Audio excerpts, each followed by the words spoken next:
विश्व जल दिवस को समर्पित जल शक्ति केंद्र एवं फोर्स ट्रस्ट द्वारा आज यहां जल के महत्व पर जागरूकता कार्यक्रम का आयोजन किया गया, जिसमें जिले के विभिन्न क्षेत्रों से आए किसानों ने भाग लिया। स्थानीय जिला प्रशासनिक परिसर में आयोजित कार्यक्रम के दौरान विशेषज्ञों ने किसानों को खेती के दौरान जल संरक्षण के बारे में जानकारी दी और कहा कि किसान स्प्रिंकलर तकनीक, ड्रिप सिंचाई और बेड सिस्टम पर खेती करके उत्पादन बढ़ा सकते हैं और पानी बचा सकते हैं। उन्होंने कहा कि पानी बचाने के लिए अधिक से अधिक लोगों में जागरूकता फैलाना बहुत जरूरी है।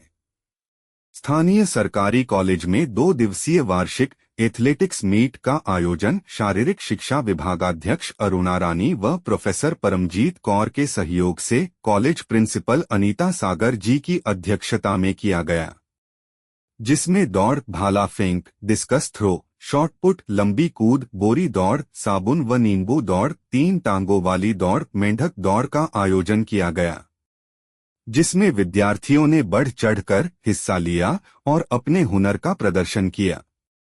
विजेता विद्यार्थियों को मेडल तथा प्रमाण पत्र देकर सम्मानित किया। जिला रेड क्रॉस सोसाइटी लगातार समाज सेवा एवं जनकल्याण कार्यों को बढ़ावा दे रही है। इसी कड़ी में Quantum Papers Limited Saila Khurd ने अपने कॉरपोरेट सामाजिक दायित्व के तहत जिला रेड क्रॉस सोसाइटी को एम्बुलेंस भेंट की। यह ambulance van Quantum Papers Limited के प्रबंध निदेशक पवन खेतान व वरिष्ठ महाप्रबंधक अजेश गुप्ता ने डिप्टी कमिश्नर आशिका जैन को सौंपी। इस अवसर पर डीसी ने कहा कि रेड क्रॉस सोसाइटी हमेशा से ही सामाजिक कार्यों में अग्रणी रही है और यह एम्बुलेंस वैन जरूरतमंद मरीजों, घायलों व बीमार व्यक्तियों को समय पर अस्पताल पहुंचाने में सहायक सिद्ध होगी। उन्होंने क्वांटम पेपर्स लिमिटेड के इस महत्वपूर्ण योगदान के लिए कंपनी प्रबंधन का आभार जताया। गरियाबंद में सुरक्षा बलों ने 8 लाख रुपए नकद, विस्फोटक और नक्सली साहित्य बरामद किया है। एएनआई से बात करते हुए एसपी निखिल राखेचा ने कहा, गरियाबंद पुलिस नक्सलियों की आपूर्ति प्रणाली और सहायता प्रणाली को बाधित करने में सफल रही है। गरियाबंद पुलिस, एसटीएफ, कोबरा और सीआरपीएफ की टीमों के संयुक्त अभियान में नक्सली डंप बरामद करने में सफलता मिली। यह कार्रवाई छत्तीसगढ़ के बीजापुर और कांकेर जिलों में 2 अलग अलग मुठभेड़ों में सुरक्षा बलों द्वारा 30 नक्सलियों को मार गिराने के बाद की गई। शुक्रवार रात अमृतसर बस स्टैंड पर हिमाचल पथ परिवहन निगम HRTC की 4 बसों को क्षतिग्रस्त कर दिया गया और उन पर नारे लिख दिए गए। इनमें से 3 बसों के आगे के शीशे क्षतिग्रस्त कर दिए गए, जबकि अमृतसर हमीरपुर रूट पर चलने वाली एक बस पर नारे लिखे गए। HRTC के प्रबंध निदेशक निपुण जिंदल ने कहा, मामला अमृतसर पुलिस के संज्ञान में लाया गया है। उल्लेखनीय है कि हिमाचल प्रदेश और पंजाब के मुख्यमंत्रियों के बीच पहले हुई बातचीत के बावजूद यह बर्बरतापूर्ण घटना घटी। पटियाला में पिछले दिनों पुलिस अधिकारियों द्वारा पीटे गए कर्नल पुष्पिंदर सिंह बाठ के परिवार ने न्याय की मांग को लेकर शनिवार को यहां डीसी कार्यालय के सामने धरना शुरू कर दिया है। समाज के विभिन्न वर्गों के लोगों ने इस विरोध प्रदर्शन में भाग लिया है।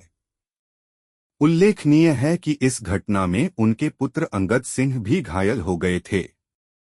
विभिन्न राजनीतिक दलों के लोग भी इस विरोध प्रदर्शन में भाग ले रहे हैं। प्रदर्शनकारी कर्नल बाठ और उनके बेटे पर हमला करने वाले पुलिस अधिकारियों के खिलाफ सख्त कार्रवाई की मांग कर रहे हैं।